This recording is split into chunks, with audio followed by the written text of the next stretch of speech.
أعوذ بالله من الشيطان الرجيم بسم الله الرحمن الرحيم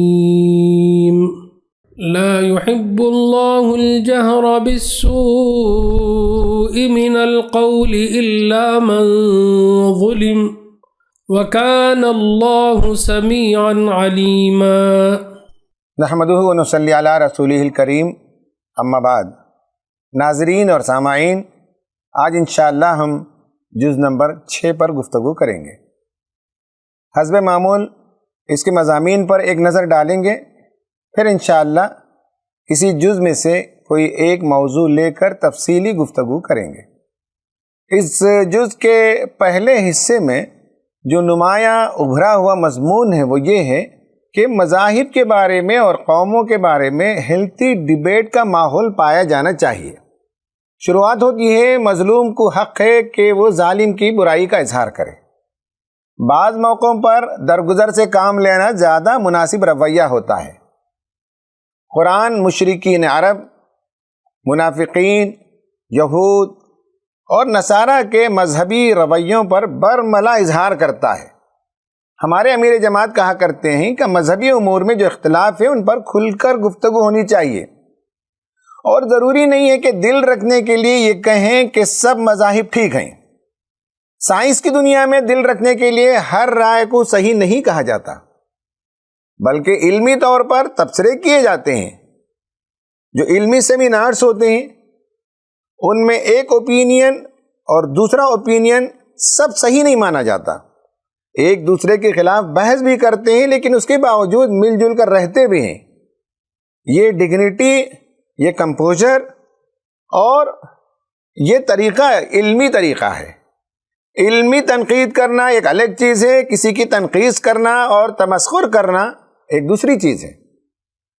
اس جز میں عیسائیوں کے اس عقیدے پر تنقید کی گئی ہے کہ وہ حضرت عیسیٰ علیہ السلام کے بارے میں یہ سمجھتے ہیں کہ ان کو صلیب پر چڑھا دیا گیا۔ قرآن کہتا ہے نہ ان کا قتل ہوا نہ ان کو صلیب پر چڑھایا گیا، معاملہ ان کے لیے مشتبہ بنا دیا گیا، ڈاؤٹ فل ہو گیا۔ اسی طرح بنی اسرائیل نے حرام کو حلال اور حلال کو حرام کر لیا تو اس پر سخت تنقید کی، خاص کر ان کا سود کھانا اور دوسروں کا مال باطل طریقے سے کھانا، ان سب کی مذمت کی گئی۔ ان کی نسل پرستی پر کمنٹ کیا گیا۔ یہودیوں کو حضرت موسیٰ نے جب فلسطین فتح کرنے کے لیے کہا تو انہوں نے کہا کہ ہم ان سے لڑ نہیں سکتے۔ کافروں کے بارے میں کہا کہ وہ اللہ کے راستے سے لوگوں کو روکتے ہیں اور خود گمراہی میں دور جا پڑے ہیں۔ جو لوگ کفر کرتے ہیں اور ظلم کا رویہ اختیار کرتے ہیں اللہ تعالیٰ ان کی مغفرت نہیں کرے گا۔ مسلمانوں کو تعلیم دی گئی کہ نیکی اور تقوی کے معاملے میں ایک دوسرے کا تعاون کریں۔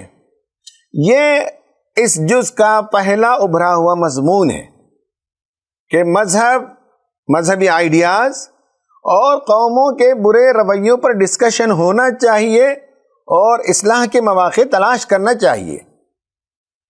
دوسرا جو مضمون اس میں ابھرا ہوا ہے وہ ہے شریعت کے احکام۔ وہ شریعت کے احکام پر ایک نظر ہم ڈالتے ہیں۔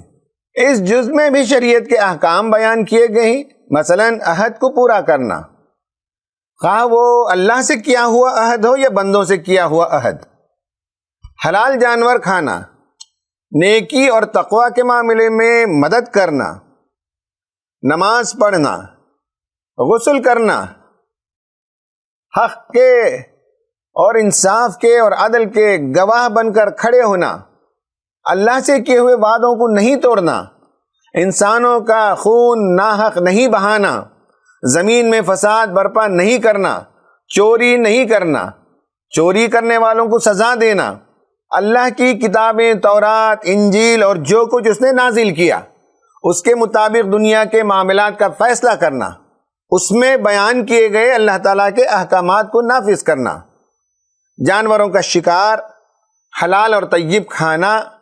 جو دین کی پرواہ نہیں کریں گے اللہ تعالیٰ ان کی پرواہ نہیں کرے گا، وہ کچھ اور لوگوں کو اٹھائے گا جو ان کے دین کی علمبرداری کا حق ادا کریں گے۔ کاش اہل کتاب تقوی اختیار کرتے تورات اور انجیل اور اللہ کے نازل کردہ کتابوں کو دنیا میں قائم کرتے تو آسمان سے بھی رزق برستا اور زمین بھی رزق ابلتی۔ اے رسول صلی اللہ علیہ وسلم، آپ کا کام ہے کہ جو کلام ہم نازل کر رہے ہیں وہ لوگوں تک پہنچا دیں۔ یہ آپ کو صاف طور پر کہا گیا۔ تمہیں جو شریعت دی گئی ہے اس شریعت کی وجہ سے یہود اور مشرکین کو تم سے شدید عداوت ہے اور دشمنی ہے، اور اسی مضمون میں اچھے جو نصارہ ہی ان کی تعریف کی گئی اور بتایا کہ وہ تم سے زیادہ قریب ہیں۔ اس طرح سے اس جز کے اندر دو ابھرے ہوئے مضامین تھے، ہم نے اسے آپ کے سامنے پیش کیا۔ اب آتے ہیں ہم آج کا جو خصوصی موضوع ہے، subject of the day, topic of the day, وہ حلال فوڈ ہے۔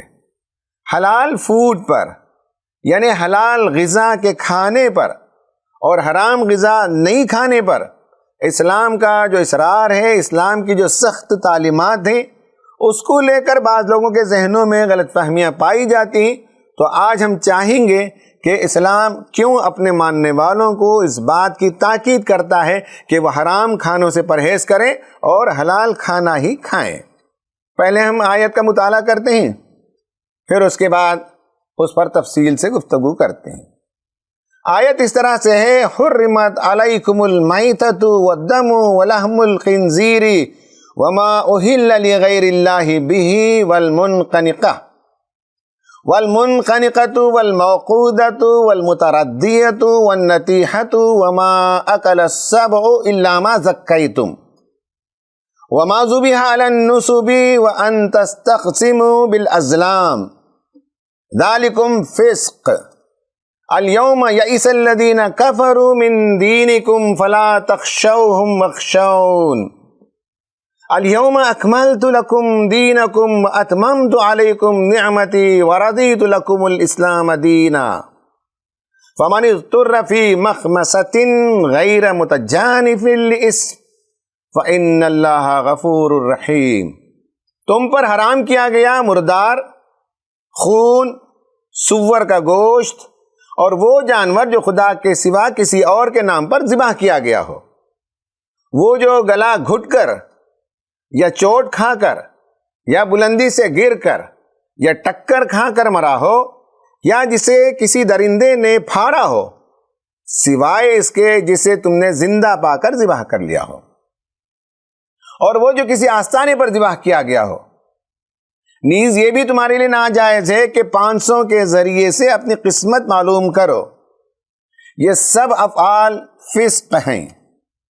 آج کافروں کو تمہارے دین کی طرف سے پوری مایوسی ہو چکی ہے، لہٰذا تم ان سے نہ ڈرو بلکہ مجھ سے ڈرو۔ آج میں نے تمہارے دین کو تمہارے لیے مکمل کر دیا ہے اور اپنی نعمت تم پر تمام کر دی ہے، اور تمہارے لیے اسلام کو تمہارے دین کی حیثیت سے قبول کر لیا، لہٰذا حرام و حلال کی جو قیود تم پر عائد کر دی گئی ہیں ان کی پابندی کرو۔ البتہ جو شخص بھوک سے مجبور ہو کر ان میں سے کوئی چیز کھا لے بغیر اس کے کہ گناہ کی طرف اس کا میلان ہو، تو بے شک اللہ تعالیٰ معاف کرنے والا اور رحم فرمانے والا ہے۔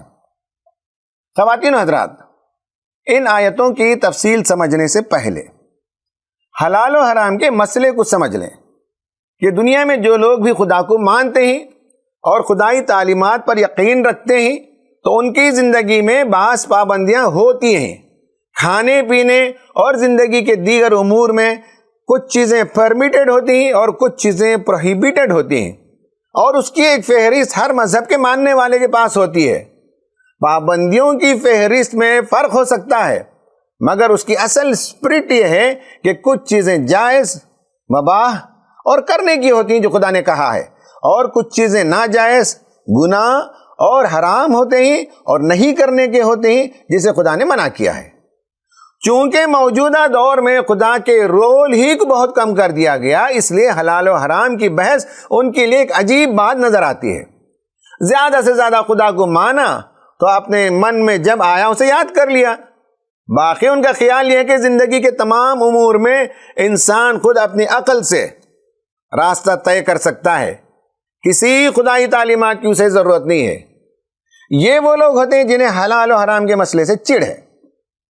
چونکہ وہ خدا پر یقین نہیں رکھتے یا ایسے خدا پر یقین نہیں رکھتے جو زندگی میں ان کی رہنمائی کرتا ہو، اس لیے جب وہ دیکھتے ہیں کہ مسلمان خدا کو مانتے بھی ہیں اور خدائی تعلیمات کے مطابق جینا چاہتے ہیں تو انہیں حسد ہونے لگتا ہے، اور حسد میں انسان چاہتا ہے کہ سامنے والے کو جو شریعت یا نعمت ملی ہے وہ اس سے چھن جائے اور وہ بھی انہی کی طرح ہو جائے۔ صرف مسلمان نہیں، یہودی، عیسائی، ہندو، جین، یہ سب لوگ وہ ہیں جن کے پاس بہت سی چیزوں کو کھانا ناجائز ہے، وہ ایسا ہی سمجھتے ہیں۔ یہودیوں کا کوشر میل بڑی سخت پابندیوں کے ساتھ تیار ہوتا ہے۔ دنیا میں دوسرے وہ لوگ ہوتے ہیں جنہیں مسلمانوں سے چڑ ہے، اس لیے مسلمانوں کے مذہبی معاملات میں مداخلت کرنا انہوں نے اپنا حق متعین کر لیا ہے، ورنہ وہ غور و فکر سے کام لیتے تو انہیں معلوم ہوتا کہ حلال و حرام کی تمیز انسانوں کو جانور کی سطح سے اوپر اٹھانے کا ایک بہترین نسخہ ہے۔ جانور جو چاہے کھاتا ہے، جانور جو چاہے پیتا ہے، جانور جس سے چاہے سیکس کرتا ہے، جانور جس سے چاہے سینگ اڑا لیتا ہے۔ خدائی تعلیمات کی پابندی کے نتیجے میں انسان جانور کی طرح ہر چیز نہیں کھاتا، ہر چیز نہیں پیتا، ہر کسی سے سیکس نہیں کرتا، دنیا میں ہر ایک سے سینگ نہیں اڑاتا۔ ایسا کرنے کو وہ حماقت سمجھتا ہے۔ مذہبی کتابوں پر ایمان دراصل خدا اور بندے کے درمیان ایک اخلاقی معاہدہ ہوتا ہے جس کی پابندی کا وہ عہد کرتا ہے۔ کھانے پینے میں حلال و حرام اسی معاہدے کا حصہ ہے۔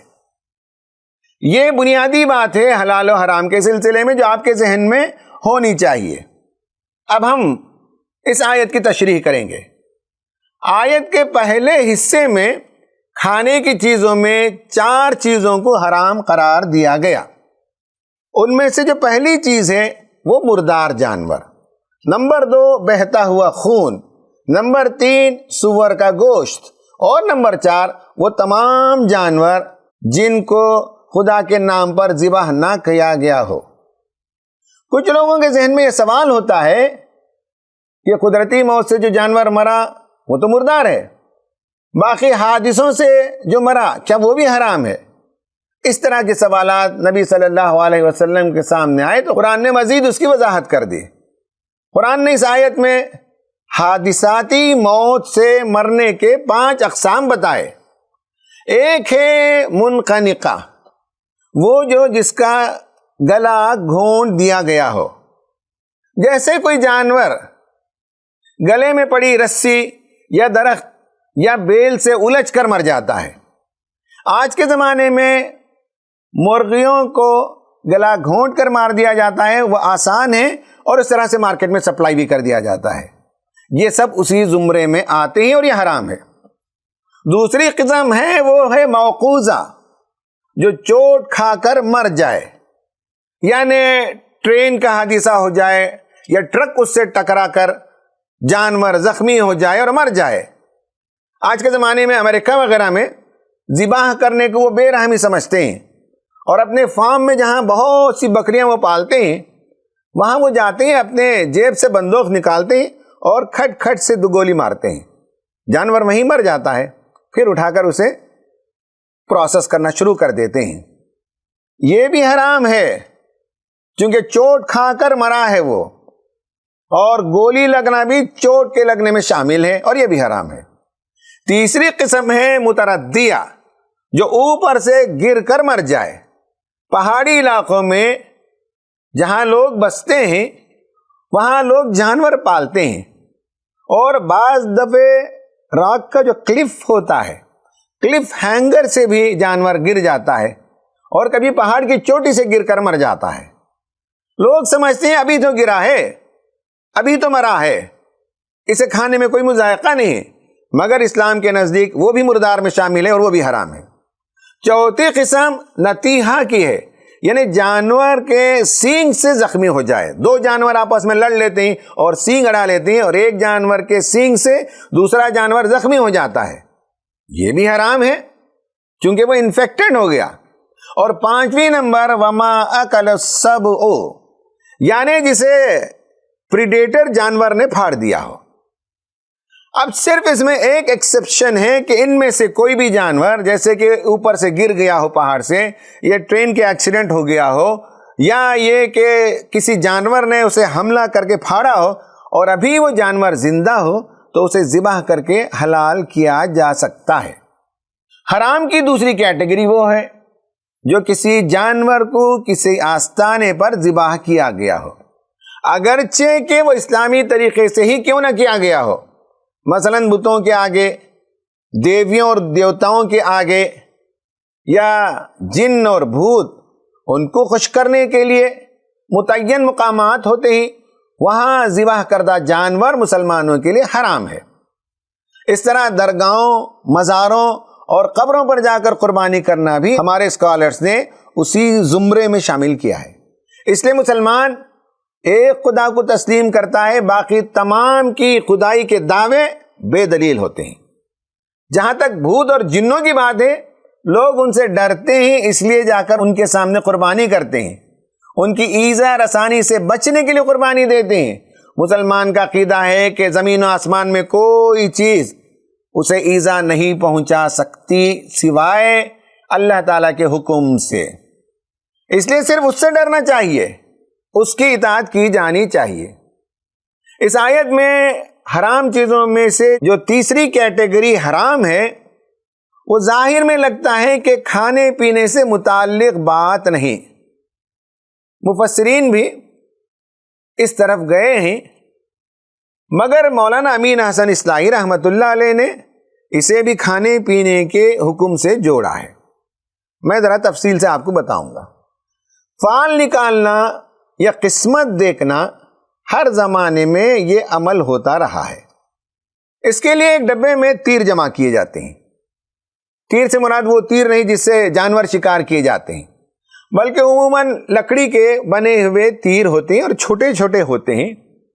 اس کے اینڈ میں یا تو کچھ لکھا ہوا ہوتا ہے یا کچھ اس میں سمبل ہوتا ہے، نشان لگے ہوئے ہوتے ہیں۔ کوئی بندہ جب اپنی قسمت معلوم کرنا چاہتا ہے تو بتوں کے آگے پہلے پوجا کرتا ہے، پھر پجاری کو کچھ پیسے دیتا ہے، پجاری اس ڈبے کو ہلاتا ہے جس میں سے ایک تیر کو نکالتا ہے، نکالنے کے بعد اس بندے کے ہاتھ میں دیتا ہے۔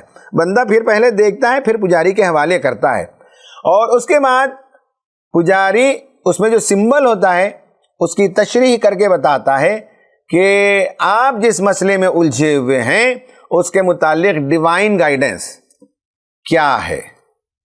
میں نے جاپان میں ٹوکیو میں ایک بڑے مندر میں اس کو دیکھا ہے۔ وہاں لوگ ٹورسٹ کی حیثیت سے آتے ہیں اور برائے تفریح یہ کام کرتے ہیں۔ فال نکالنا مقصود نہیں ہوتا ہے، لیکن مدت ہائے دراز سے زمانے سے یہ ایک ٹریڈیشن چلا آ رہا ہے، اور ٹورسٹ وہاں آتے ہیں اور وہ فال نکالنے کے وہ جو ڈبے ہوتے ہیں اس میں کچھ پیسے ڈال کر جسٹ ٹیسٹ کرتے ہیں۔ وہ ٹیسٹ اس طرح سے آج کے زمانے میں ہوتا ہے کہ آپ کریں، اس کے بعد نکالیں اور اس میں کچھ نمبر آئے گا، پھر وہ نمبر وہاں بتائیں تو کمپیوٹر سے بتا دیا جائے گا کہ آپ کے من میں جو باتیں ہیں وہ صحیح ہیں کہ نہیں ہیں، آپ سفر شروع کر سکتے ہیں کہ سفر نہیں کر سکتے۔ یہ اور اس طرح کی باتیں آج بھی پائی جاتی ہیں۔ عرب میں اس طرح کے فال نکالنا جوے کا ایک حصہ تھا۔ مولانا امین حسن اصلاحی رحمۃ اللہ نے لکھا ہے کہ لوگ شراب پیتے اور نشے میں دھت ہوتے، جوا کھیلتے، پھر تیر سے قسمت معلوم کرتے، قسمت معلوم کرنے کے بعد کسی کا جانور ذبح کرتے، اور تیروں کے فال سے قسمت نکلنے کے بعد گوشت کے ڈھیر جیتتے اور اس گوشت کو لے جا کر غریبوں میں کھلاتے تھے۔ اس طرح کا گوشت بھی حرام ہے، جو جوے میں جیتا گیا ہو، یا جو لاٹری میں جیتی گئی ہو، یا جس پر پانسا نکالا گیا ہو، یا جس پر قسمت معلوم کی گئی ہو۔ شراب کے نشے میں یہ سب کام کرتے تھے، یہ سب گوشت بھی حرام۔ خواتین و حضرات، کھانے کے سلسلے میں حرام کی یہ 3 بڑی کیٹیگری تھی جس کا تذکرہ آیا۔ یہ سب کام فسق کے ہیں، یعنی نافرمانی کے کام ہیں، سرکشی کے کام ہیں، کفر اور شرک کے کام ہیں، اور یہ شیطان کی سکھائی ہوئی تعلیمات میں سے ہیں۔ شیطان نے اپنے رب سے نافرمانی کی، وہ فاسق ہے، اور یہ سب فسق کے کام ہیں۔ اس کے علاوہ ہمیں یاد رہے کہ اسلام میں اور بہت سی چیزیں بھی حرام ہیں۔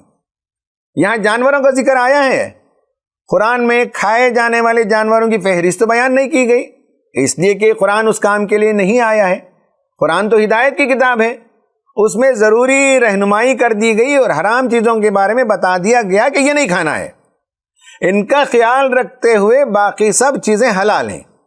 تجربے اور قیاس کا سہارا لے کر وہ کھائے جانے والوں کی فہرست میں پرندوں کا بھی اضافہ کرتے ہیں. ہمارے علماء نے حدیث کی روشنی میں اس پر کام کیا اور بعض پرندوں کو حرام قرار دیا جو پنجوں سے نوچ کر کھاتے ہیں. سمندر میں پائے جانے والی جو مخلوقات ہیں ان کے بارے میں بھی تحقیق، تجربے اور قیاس سے کام لے کر ان میں سے ممنوع اور مکروہ کی بھی ایک فہرست میسر ہے. اس کے علاوہ شراب بھی حرام ہے. نشہ آور چیزوں کا کھانا، پینا، سونگھنا اور انجیکٹ کرنا سب حرام ہے. عرب علماء کے پاس بیڑی اور سگریٹ بھی حرام کی کیٹیگری میں آتے ہیں. جانوروں کے حلال ہونے کے سلسلے میں ایک بات آپ کے سامنے رکھ دوں، خاص کر نئی نسل کے لوگوں کو معلوم ہونا چاہیے کہ اس میں 2 امپورٹنٹ پوائنٹس ہیں. نمبر 1 یہ ہے کہ جب جانور کو ذبح کیا جائے تو بڑی تیزی سے اس کے حلق کا اتنا حصہ کاٹ دیا جائے جس سے جسم کا خون اچھی طرح سے خارج ہو جائے. جھٹکا کرنے یا گلا گھونٹ کر یا کسی اور تدبیر سے جانور کو ہلاک کرنے کا نقصان یہ ہوتا ہے کہ خون کا ایک بڑا حصہ جسم کے اندر ہی رک جاتا ہے اور جگہ جگہ جم کر گوشت کے ساتھ چمٹ جاتا ہے. برعکس اس کے ذبح کرنے کی صورت میں دماغ کے ساتھ جسم کا تعلق دیر تک باقی رہتا ہے، جس کی وجہ سے رگ رگ کا خون کھنچ کر باہر آتا ہے اور اس طرح سے پورے جسم کا گوشت خون سے صاف ہو جاتا ہے. دوسرا جو پوائنٹ ہے وہ یاد رکھنا ہے کہ جانور کی اپنی ایک جان ہے، اس کے پیدا کرنے والے کی اجازت کے بغیر اس کی جان نہیں لی جا سکتی. اس لیے جب اس پر چھری چلائی جا رہی ہو تو بسم اللہ کہتے ہیں، یعنی اللہ کے نام سے ذبح کیا جا رہا ہے. ایک انگریز مسلم نے اس کو اپنے ایک بکرے پر ڈیمونسٹریٹ کر کے بتایا کہ اس کے پیر باندھے بغیر اس نے بکرے کو لٹایا اور بسم اللہ کہا، صرف ہاتھ سے، چھری نہیں لگائی. بکرا ایک دم خاموش ہو گیا. اس نے بتایا کہ یہ بسم اللہ کی حکمت ہے اور برکت ہے. بسم اللہ کا نام سن کر جانور سرنڈر کر دیتا ہے. ناظرین، میں نے ابھی بتایا کہ کچھ لوگوں کو مسلمانوں سے حسد ہوتا ہے. اب یہ جو سب کچھ میں نے بیان کیا ہے حلال فوڈز، اس سلسلے میں ہمیں معلوم ہونا چاہیے کہ قرآن بتاتا ہے کہ ہم نے تمہارے لیے شریعت کو مکمل کر دی. اسی آیت میں وہ بات موجود ہے. اس کے نتیجے میں کافروں کو بڑی پریشانی ہے اور انہیں مایوسی ہے کہ مسلمان اب توہمات کا یعنی سپرسٹیشنز کا شکار نہیں ہوں گے. سپرسٹیشن سے وہ باہر آ چکے ہیں. یہ اللہ کا احسان ہے کہ اللہ تعالیٰ نے ہمیں ان تمام کاموں سے محفوظ رکھا جو بے عقلی پر مشتمل ہیں. اسلام ریشنلٹی کا دین ہے. اس کا جو بھی حکم ہے وہ سب عقل کی دلیل سے سمجھا جا سکتا ہے اور سمجھایا جا سکتا ہے. اسلام کے نزدیک یہ کوئی دلیل نہیں ہے کہ ہمارے بڑوں نے ایسا کیا اس لیے ہم بھی ایسا ہی کریں گے. اسلام اب ہر پہلو سے مکمل ہو گیا. الیوم اکملت لکم دینکم واتممت علیکم نعمتی ورضیت لکم الاسلام دینا. اس میں صرف ایک ایکسیپشن رکھا گیا، وہ یہ ہے کہ اگر کوئی بھوک کی مصیبت میں گرفتار ہو جائے اور جان کے لالے پڑ جائیں تو حرام کھا سکتا ہے، بشرطے کہ اس کے اندر بغاوت کا جذبہ نہ ہو، نہ گناہ کا جذبہ ہو، اور اتنا استعمال کرے جتنا اس کے جان بچانے کی ضرورت ہو، تو اللہ تعالیٰ معاف کرنے والا ہے.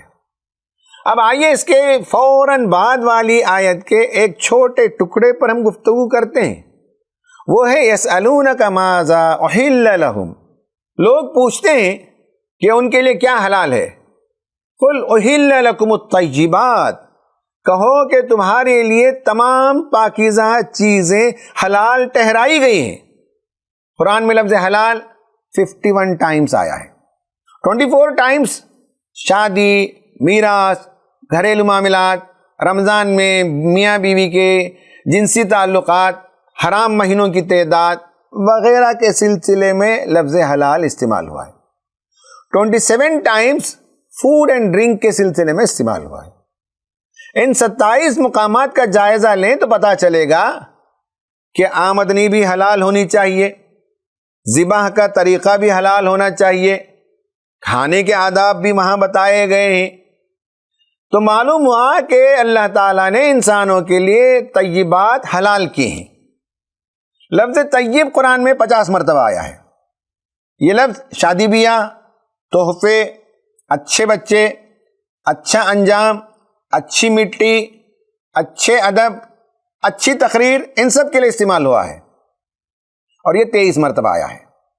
اور 27 مرتبہ کھانے پینے کے لیے یہ لفظ استعمال ہوا ہے۔ کھانے پینے میں وہ تمام چیزیں طیب ہیں جس کا اثر انسان کے جسم اور روح اور اخلاق پر خوشگوار ہوں۔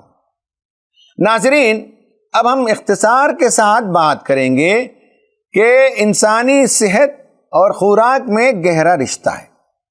جب ہم صحت کہتے ہیں تو ہمارا ذہن صرف جسمانی صحت کی طرف جاتا ہے، جبکہ ورلڈ ہیلتھ آرگنائزیشن نے صحت کے بارے میں یہ بتایا کہ صحت کا مطلب ہے مکمل جسمانی، ذہنی، سماجی تندرستی کے طور پر اس کو بیان کیا گیا، اور یہ نہ محض بیماری یا کمزوری کی عدم موجودگی ہو، یعنی کوئی آدمی ill نہ ہو تو وہ ہیلتھی ہے یہ ضروری نہیں ہے۔ ہیلتھی ہونے کے لیے وہ فزیکلی فٹ ہو، ایموشنلی صحیح ہو، سوشلی ویل کنیکٹڈ ہو، یہ سب باتیں انہوں نے اس میں بیان کی ہیں۔ تو یہ سمجھنا غلط ہے کہ صحت کا مطلب صرف جسمانی صحت ہے۔ اب انسان جو کچھ کھاتا ہے اس کا اثر تمام صحت پر پڑتا ہے۔ انسان جب ہم کہتے ہیں تو وہ جسم بھی ہے، افعال بھی ہیں اس کا سوشل ریسپانس بھی ہے، اس کے سینسز بھی ہیں، اس کی گفتگو ہے، اس کی ذہنی صلاحیتیں ہیں، اس کی جنسی خصوصیات ہیں، یہ سب مل کر ہیومن بینگ ہے۔ اور ہیومن ہیلتھ جب کہتے ہیں تو ہر ڈائمنشن پر اس کا اثر پڑتا ہے۔ بہرحال یہ بات سمجھ لینے کی ہے کہ انسان کی بیماری اور صحت پر اس کی خوراک کا بڑا گہرا اثر پڑتا ہے۔ ابھی کووڈ کے زمانے میں ہم نے دیکھا کہ ایک خاص قسم کی بلی کو کھانے سے کووڈ کے جراثیم انسانی جسم میں آتے ہیں، اور کس طرح سے بڑی تیزی کے ساتھ پوری دنیا میں اس نے ہنگامہ مچا دیا۔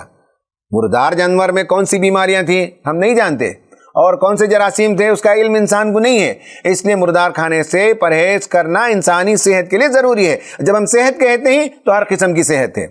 جہاں تک خون کا تعلق ہے، وہ جراثیم کے پلنے کی بہترین جگہ ہے۔ وائٹ بلڈ سیل جسم کے اندر یہ آنے والے جو جراثیم ہوتے ہیں ان سے لڑتے ہیں، اس کی تاثیر ختم کرتے ہیں، مگر جب جانور ذبح کر دیا جائے یا مار دیا جائے تو اس کے خون کا سرکولیشن جیسے ہی بند ہوتا ہے تو وائٹ سیلز جو ہے اپنا کام بند کر دیتے ہیں، اور جراثیم بڑی تیزی کے ساتھ جسم کے اندر پھیلنے لگتے ہیں۔ اس کے بعد انسانی یا جانور کے جسم کا سب سے گندا عنصر، سب سے فلتی ایلیمنٹ خون ہو جاتا ہے۔ بہتے خون کے کھانے کے سلسلے میں یہ بھی بتایا گیا ہے کہ اس سے گلینڈز اور ہارمون کے پروڈکشن پر اثر پڑتا ہے۔ بہتے خون کے کھانے اور پینے سے انسان ظالم اور سخت دل ہو جاتا ہے۔ سور ایک گندا جانور ہے، اور اللہ تعالیٰ نے اسے انسان کی گندگی کو خود صاف کرنے کے لیے پیدا کیا۔ جو انسانوں کی گندگی کو کھائے اسی جانور کو انسان کھائے، اس سے بڑی گندگی اور کیا ہو سکتی ہے۔ اسی زمرے میں کتے، بلیاں اور بندر بھی آتے ہیں، اور اس جانور کا گوشت بھی حرام ہے جو کسی آستانے پر چڑھایا گیا ہو۔